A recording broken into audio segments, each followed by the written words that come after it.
Samedi 10 décembre, 10 heures.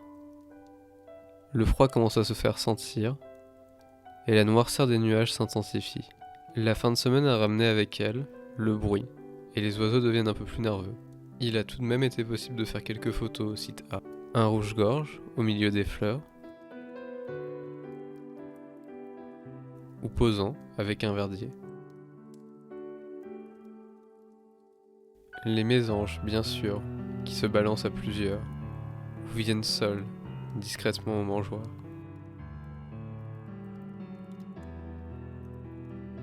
Et puis le retour de la citelle, dont l'agilité n'est décidément plus à démontrer.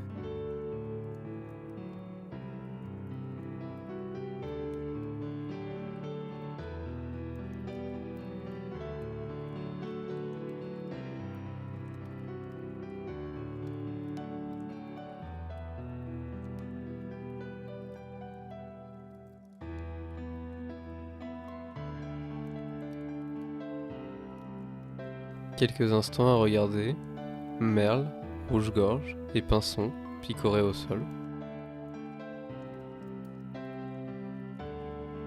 Et une dernière photo de mésange, prise avant de changer de site. En effet, s'il y a moins d'oiseaux au refuge en cette fin de semaine, c'est l'occasion de vous montrer de nouveaux sites. À 14 h, direction le site B, le bois clair. Enfin, il est plutôt sombre en cette saison.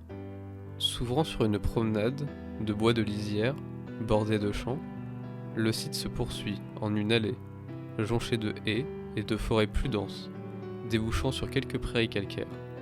Les rares rayons du soleil, fendant l'épaisse couche de nuages, nous offriront quelques puits de lumière aujourd'hui, pour admirer les arbres remarquables sur lesquels aiment venir se poser les rapaces. En parlant d'eux, une fine silhouette, pareille à une flèche, appelle mon attention à l'arrivée au bois. Falco tinunculus, l'un des oiseaux les plus rapides, car même si c'est son cousin, le faucon pèlerin, qui possède le record du monde de vitesse en vol, le faucon cresserelle reste très vif en piqué. Mais la principale caractéristique de son vol se situe dans ses capacités à effectuer un vol quasi stationnaire, appelé vol en Saint-Esprit.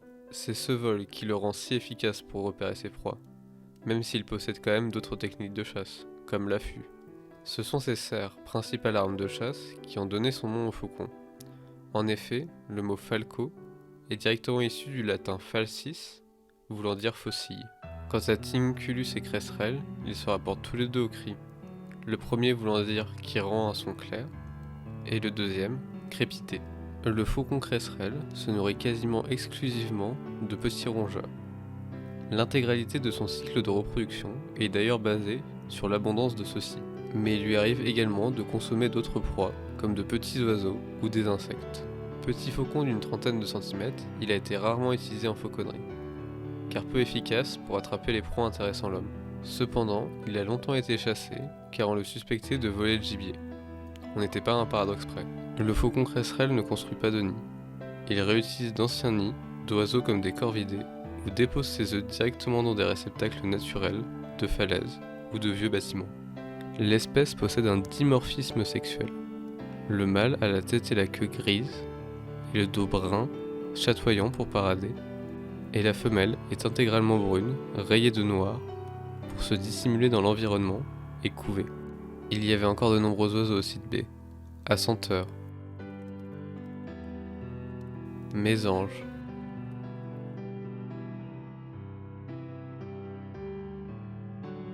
et ce corbeau avec le bec bien chargé. On aurait pu encore en parler des heures. Mais il est déjà temps de rentrer au chaud et de se dire à demain.